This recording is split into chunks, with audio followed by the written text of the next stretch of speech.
Thank you very much. It's truly a privilege for me here. Les agradezco mucho a los organizadores de esta reunión. Es la segunda vez que vengo a este lindísimo país, pero la primera vez que vengo a la ciudad de Bogotá. Y estoy muy impresionado con la reunión desde esta mañana. Espero que hoy nos vaya tan bien como les fue ayer. Estoy hablando sobre una intervención de cardiología estructural. Es una subespecialización que ha florecido en los últimos 10 años y voy a hablar y tratar de transmitirles el siguiente mensaje: que el cardiólogo intervencionista que está entrenado para mirar imágenes de diagnóstico en un cuarto oscuro y que tiene que detectar determinadas cosas a 3 pies de distancia, tiene que saber las modalidades diferentes de imágenes diagnósticas. No es suficiente el ser experto en angiografía únicamente o fluoroscopia. Y ese es el mensaje que les quiero transmitir hoy. Ciertamente en los años 90, empezando por los 90, hemos aprendido que en intervenciones coronarias, no todas las estructurales, uno está en mejor situación si utiliza otras imágenes coadyuvantes como ultrasonido, por análisis de radiofrecuencia y recientemente OCT, que tiene una resolución muy alta, y otras modalidades. Pero yo no voy a gastarle tiempo a las diferentes modalidades de imágenes. Voy a hablar sobre intervenciones estructurales cardiológicas.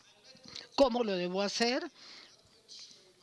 No les voy a mostrar mayor cosa sobre la teoría. Voy a tratar de transmitirles cómo utilizamos esto en el día al día en la práctica clínica, y empezando por la parte auricular y los problemas de tabique que nosotros tratamos de resolver. Sí, no es suficiente lo que puedo insistir, que cuando hablamos de imágenes multimodales, la primera, la que hay que conocer en sus detalles y sus posibilidades, es la angiografía y la fluoroscopia.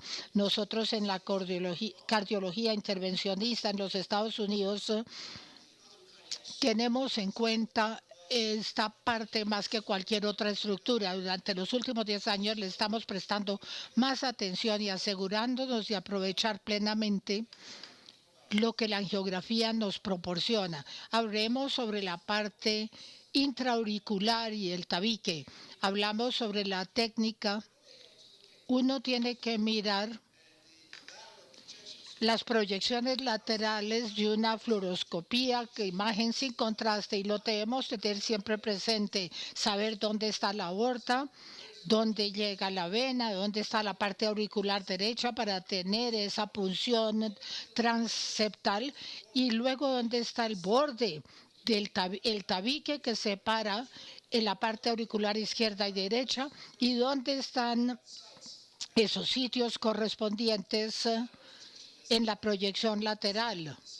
Aquí tenemos el tabique, el RA, y aquí tenemos la delineación, pero su relación con la aorta, para con toda confianza poder hacer la punción transeptal, no solamente con toda comodidad, sino hacerla superior, posterior, anterior, inferior, según la posición en que se vaya a hacer.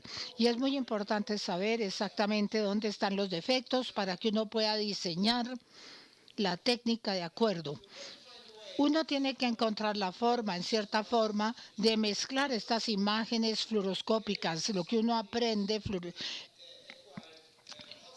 con las imágenes simultáneas de ultrasonido. Hay que guardar presente que las imágenes de fluoroscopía y de cardiografía son muy diferentes, porque una es la compresión de las diferentes capas tridimensionales a través de una silueta bidimensional, y en la otra tenemos dos cortes bidimensionales. En los últimos años, obviamente, se pueden apreciar también como estructuras tridimensionales. Es quizás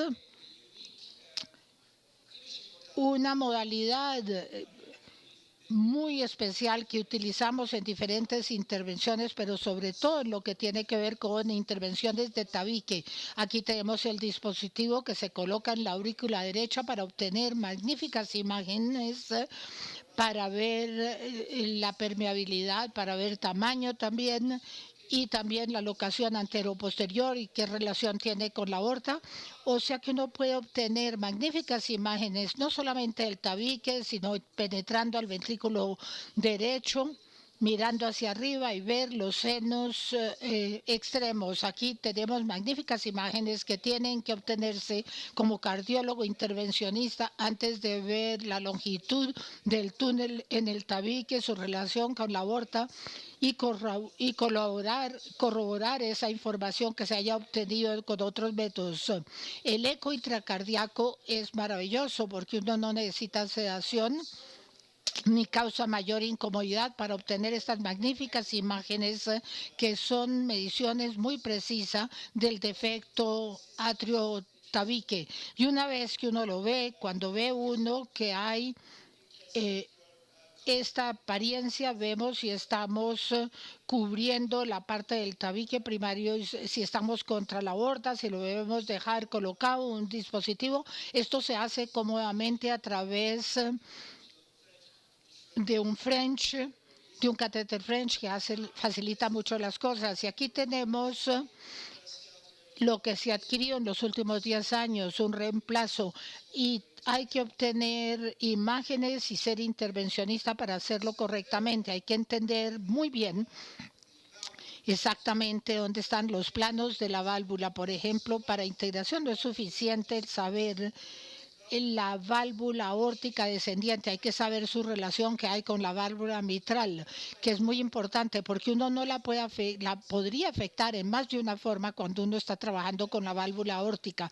Y eso es porque uno tiene que desarrollar esa sensación de que cuando se hace esas imágenes de 4 modalidades, uno entienda exactamente dónde está la válvula aórtica, su relación con las estructuras adyacentes de la válvula tricúspide y luego también cómo se puede trabajar y cambiar la terapia que uno deba instituir. Y para eso uno utiliza el eco o el CT, angiografía CT, todas técnicas que nos dan informaciones relativamente diferentes, ligeramente diferentes, para saber cuál utilizar, TTE o TEE. No son necesariamente diferenciales, sino complementarias. Hay que saber cuándo utilizarlas y muchas veces hay que utilizar ambas en cada paciente. Me gusta esta diapositiva. Esta diapositiva le pertenece a un colega mío que hacía reemplazo de la válvula aórtica. Aquí tiene imágenes cuando él miraba la válvula aórtica, examínenla cuidadosamente, quitar y luego medirla para resolver qué tamaño de válvula va a utilizar. Si voy a colocar una válvula aquí sin abrir la parte torácica, es abrir el corazón, tengo que entender cuál es el anillo que voy a medir y utilizar ciertas técnicas. Antiguamente utilizábamos únicamente ecocardiografía. Y luego nos dimos cuenta que realmente no podemos capturar totalmente mediante metodologías bidimensionales la complejidad de las dimensiones y de la geometría del anillo aórtico. Primero, no es una estructura plana, sino que tampoco es circular del todo, que pueda ser representada en una sola dimensión. Estamos utilizando más y más imágenes tridimensionales, predominantemente CT, con eco, para entender exactamente, vean cuán disparejos son estos senos y cuándo va la configuración. Y aún con este tipo de imágenes CT, sabemos que el plano de la válvula aórtica y su anillo está en un punto.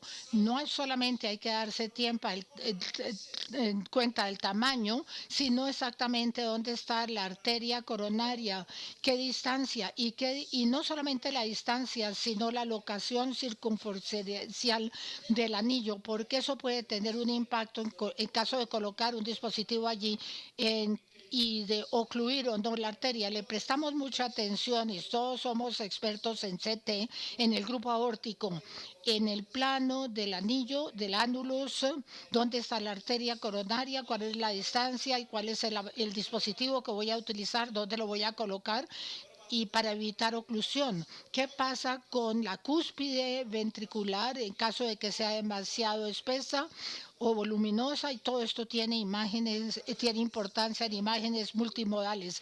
Y otra cosa es guardar siempre presente que uno tiene que tener las proyecciones correctas para reemplazo de válvula, CT u otra modalidad debe utilizarse, pero si uno tiene una imagen torcida que no es perpendicular exactamente a la fluoroscopia, al haz de fluoroscopia, entonces uno coloque la válvula, pero no correctamente en el lugar que le conviene, y a veces eso puede ser peor.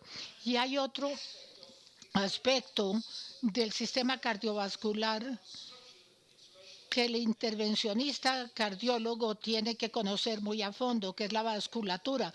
Uno tiene que entender plenamente toda la aorta, todo el sistema iliofemoral, especialmente el sistema en la parte inferior que está en el abdomen y la pelvis, para ver calcificaciones, el tamaño, las tortuosidades, hasta llegar a las arterias femorales. Ahora se ve el CT, se examina el CT para saber exactamente qué milímetro va a ser puncionado con un determinado punto de referencia anatómica en la arteria y cómo vamos a llegar a él y qué tipo de dispositivo se va a utilizar. Y a veces se dice, bueno, a este paciente no lo voy a intervenir, no lo voy a tocar. Veamos entonces aquí. Aquí tengo algo que se puede hacer en fluoroscopia para utilizar imágenes parecidas al CT. Se llama DINAC CT, y que proporcionan prácticamente todas las casas manufactureras. Aquí ven ustedes lo que se obtiene fusionando el CT que uno ha hecho anteriormente y luego obteniendo imágenes en vivo, volteando el brazo de fluoroscopia en angulación para tener esto. ¿Por qué es tan importante? Porque si uno va a colocar una válvula aquí, esto es una imagen única, solamente la obtiene una sola vez, no puede hacerlo dos veces. Si uno quiere saber exactamente dónde está el ánulus, dónde está la parte inferior de la válvula, dónde debe colocarse y saber exactamente dónde se está, tiene mucha importancia para colocarlo en el ánulus y obtener el resultado que hay que obtener. Aún más complejo cuando uno empieza a manejar intervenciones con válvula mitral. A mi modo de ver, en general, estas son más difíciles, exigen un mayor grado de experiencia técnica que las anteriores. Aquí tenemos un prolapso de la válvula y cuando el cirujano interviene este paciente, de nuevo, como en el caso aórtico, examina la válvula como tal directamente con muchísimo cuidado, decide qué parte va a ser extirpada, la retira y luego sabe exactamente cómo aproximarse a la parte residual de la válvula mitral, la examina y quizás conoce un anillo y lo cambia bajo visión directa con hace estos procedimientos. Si voy a hacer un buen trabajo con válvula mitral, tengo que entender bien la anatomía, utilizando imágenes diagnósticas, entender la relación que hay con las arterias coronarias y la relación que hay con otras válvulas, trígonos, y no solamente esto, sino las estructuras ventriculares que están conectadas con la válvula mitral. Y hay que mirar la fluoroscopia con cuidado, porque si tenemos ese tipo de examen y si lo miramos con mucho cuidado, nos da mucha información sobre la válvula mitral. La parte anterior, dónde está la parte posterior, dónde están los senos, cuál es la relación entre los senos y los diferentes hojuelas. además de la contracción que pueda tener el ventrículo izquierdo. Obviamente uno puede tener una idea de los músculos y uno sabe también si uno puede obtener una bastante buena idea de dónde se ve esta visión de eje corto, dónde están las comisuras y dónde está la válvula mitral. Esto es muy útil cuando uno está colocando un clip.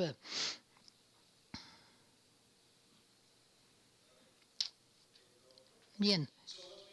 Entonces, lo que frecuentemente hacemos, y no muchos lo hacen, es que tratamos de obtener una fluoroscopia que represente el ángulo TE para trabajar con ese ángulo TE, cosa que hacemos en todos estos procedimientos y que resulta muy útil tener una perspectiva fluoroscópica en ese sentido. La fluoroscopia, como ustedes saben, nos da una reconstrucción tridimensional mejor, y si uno lo está viendo desde un corte transgástrico, ustedes ven en eje corto la válvula mitral y la parte un poco escaloneada para mostrarnos exactamente dónde está la fuga, o intracomisura es una forma de saber exactamente cómo entrar a la válvula mitral con el dispositivo que se vaya a usar. Y aquí tenemos diferentes cortes mostrando diferentes partes de la válvula mitral y ve la parte de regurgitación en un punto que quizás no se pueda ver en otros. Y por eso yo creo que con un clip mitral, como les mostraré más adelante, uno tiene que ser experto en electrocardiografía y fluoroscopia, porque así es como se resuelve lo que tiene que hacerse en ecocardiografía y lo que se va a hacer al intervenir mediante ecocardiografía. Obtiene uno ambas hojuelas y si uno está haciendo una anuloplastia, como hace el cirujano, colocando un dispositivo en la parte del anillo, uno tiene que hacer angiografía simultáneamente con la angiografía de la esquina para tener una idea sobre la relación que hay entre las dos, pero de antemano hay que hacer un CT porque así se demuestra la relación que hay entre la parte circunfleja, los ramos y el seno coronario que está por encima frecuentemente. Y yo creo que la distancia entre el seno coronario antes de llegar a esta parte puede ser un elemento para tomar una decisión sobre dónde colocar los anclajes. Estoy tratando de decir que la evaluación prequirúrgica y las diferentes imágenes intraoperatoriamente con diferentes tipos de imágenes son muy importantes para evitar complicaciones o para manejarlas. Y durante mucho tiempo he estado utilizando ecocardiografía activamente para válvula mitral, y Juan Carlos y otros han mostrado estas imágenes muy recientes que nos muestran en estenosis mitral esa fusión muy pronunciada, y me preocupa un poco las estructuras que son posiblemente debidas a calcificación en ambas partes, anterior y posterior. Y utilizando un balón, yo quedo bastante satisfecho con la división de esta comisura aquí. Una división parcial únicamente, pero veo este pedazo grande aquí y no quiero ir más lejos, porque si yo empujo más lejos posiblemente voy a alterar esta válvula y no la estructura calcificada. Si no lo tuviera esa ayuda, quizás me tendría problemas. Y aquí tenemos el cierre de la válvula y la prótesis. Es un gran problema cuando ha habido cirugías anteriores, 2 o 3, el cirujano no quiere volver a intervenir, la tasa de recurrencia es alta, aún con reparación quirúrgica la cerramos y luego sin imágenes de ese tipo, especialmente ecocardiografía, sería muy imposible, creo yo, hacer una buena labor. Aquí tenemos ecocardiografía y la apariencia que nos da. La colocamos donde está la aorta y la válvula mitral y donde está y tratamos de obtener una buena idea con los ángulos que obtenemos, y aquí tenemos otro, y ahora sabemos exactamente dónde está el agujero de la auriculilla. Entonces sabemos que hay un escape paravalvular moderado o severo de origen interno. Lo podemos cerrar, pero tenemos que estar seguros de tener una punción transeptal posterior e inferior. Tenemos que tener el abordaje que se necesite. Y para hacerlo nos preparamos con un CT para saber dónde hacer la punción, y hacemos función con la fluoroscopia, marcando la zona del escape para saber dónde hacer la punción y dónde está el escape intravalvular. Y podemos seguir el alambre, el hilo, atravesando el sitio donde está la efusión o el escape, para poder así evaluar y saber exactamente dónde colocar el dispositivo, si se necesita otro o dos o tres. Son pacientes en la mayor parte de los casos que no pueden operarse o que representan alto riesgo en cirugía, y la ecocardiografía, especialmente tridimensional, hace que este procedimiento sea posible. Algo que se popularizó relativamente hace poco para cierre, para fibrilación auricular, para evitar anticoagulación. Nosotros no sabíamos mayor cosa sobre la anatomía de los apéndices de la auriculilla. Una auriculilla pensábamos era parecida a otra, y por ecocardiografía y fluoroscopia nos dimos cuenta y aprendimos cuáles podrían cerrarse y cuáles va a ser difícil cerrarlos, y en cuáles hay un riesgo de embolización.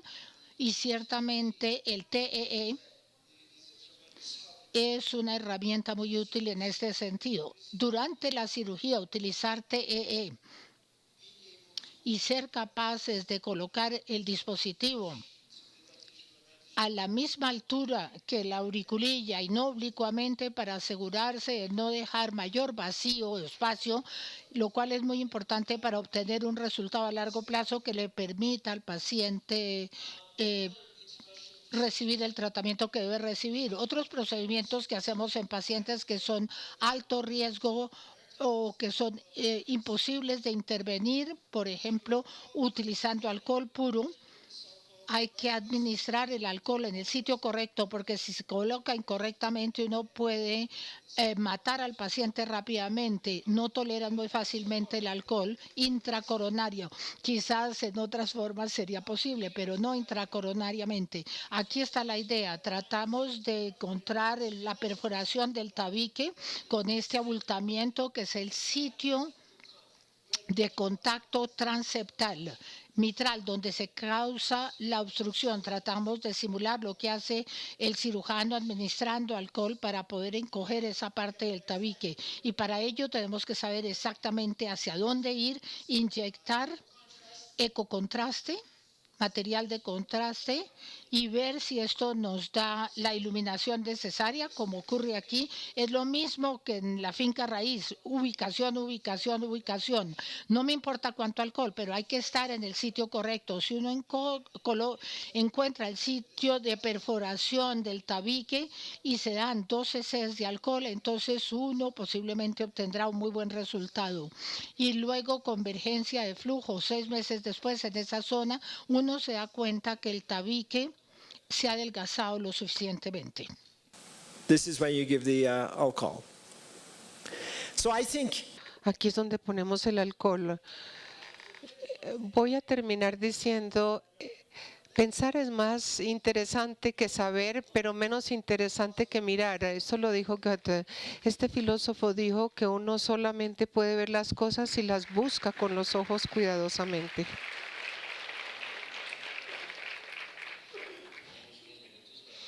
We have some minutes for questions.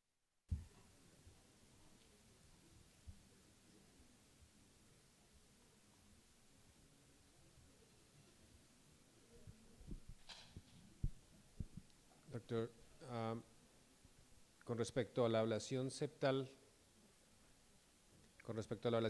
con alcohol, ¿ustedes utilizan el gradiente intracavitario como el marcador o tan solo es un mapeo anatómico de cuál es el sitio más adecuado para hacer la ablación? I will tell you what I Les voy a decir qué uso y qué es lo que se piensa en general. Primero que todo, yo quiero obtener 50% de reducción en la gradiente.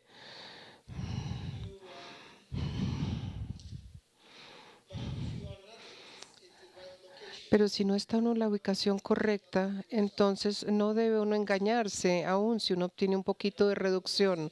Hay personas que dicen que hay que dar más y ir a otro perforador septal y hacer mayor ablación para poder obtener una reducción completa, pero aún si lo logramos, si les damos nitrato o isoproterenol, vamos a tener algo de residuo.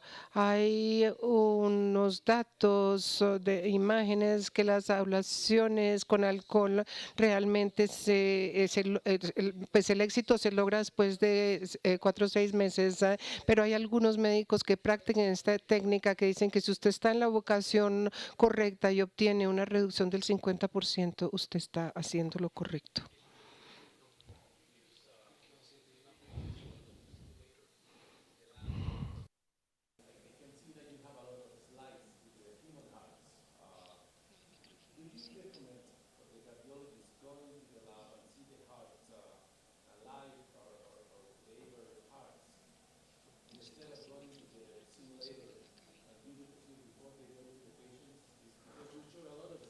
right.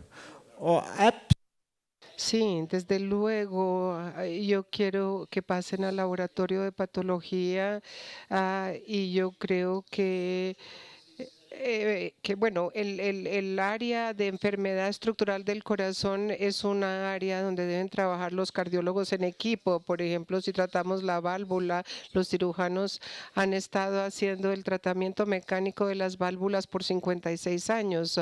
Y yo creo que sería absurdo no tomar todas las ventajas que hay y explotar toda la información que hay en este momento, de manera que yo de todas maneras miro la válvula aórtica, la válvula muchas veces y yo creo que las intervenciones tienen que tener esto en cuenta, es decir, cuando hablan la aurícula derecho y ven su relación con la aorta o la vena cava, entonces son todas cosas que no, mejor dicho, que puedo repetir una y otra vez.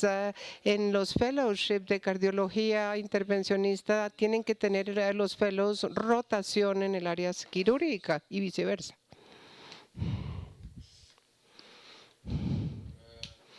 Doctor, en la integración de imágenes tenemos en el laboratorio de cateterismo problemas con el DynaCT, básicamente por la cantidad de medio de contraste. Parece, por lo menos desde ese punto de vista, el ultrasonido una mejor combinación con fluoroscopia. Sin embargo, la respuesta no está completa para nosotros. 3D en imagen en vivo todavía no es perfecto. Intracardíaco no sirve para todo. OCT, buen detalle, pero no definición. No hay ninguna perfecta. ¿Qué hacemos? ¿Tener 10 aparatos en un laboratorio? No, you are absolutely. Sí, tiene toda la razón. Si todas fueran perfectas o alguna fuera perfecta, pues no estaríamos aquí bregando. Cuando yo les muestro todas las modalidades, es muy claro para mí qué es lo que son. Yo como operador de estas máquinas tengo que entender absolutamente bien la cirugía, la anatomía tridimensional del corazón y también tengo que entender cuáles son las fortalezas y cuáles son las debilidades de mis diferentes métodos de imagen. Entonces, una evaluación evaluación preoperatoria es crítica, de manera que uno tiene que personalizar esta evaluación y tiene que ajustarse a las desventajas, y si no sabe las desventajas va a tener problemas.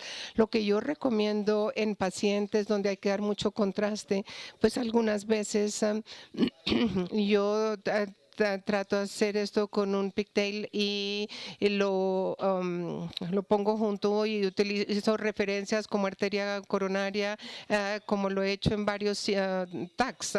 Yo creo que en los años que vienen van a haber una serie de herramientas más sofisticadas para poder usar ultrasonido y fluoroscopia de manera que se unan la una a la otra, de manera que tenemos que adaptarnos a esa tecnología, pero desde luego tenemos los casos perfectos, pero ahora ya podemos hacer algo de esto, aunque no tengamos las herramientas perfectas, pero se ha estudiado de esto durante 50 años para tratar de perfeccionar este arte y estamos apenas en los pañales. Jaime Camacho, cirujano cardiovascular de la Fundación Cardioinfantil. Él es el director del programa de la clínica de aorta, que es la primera clínica desarrollada en forma integral en el país.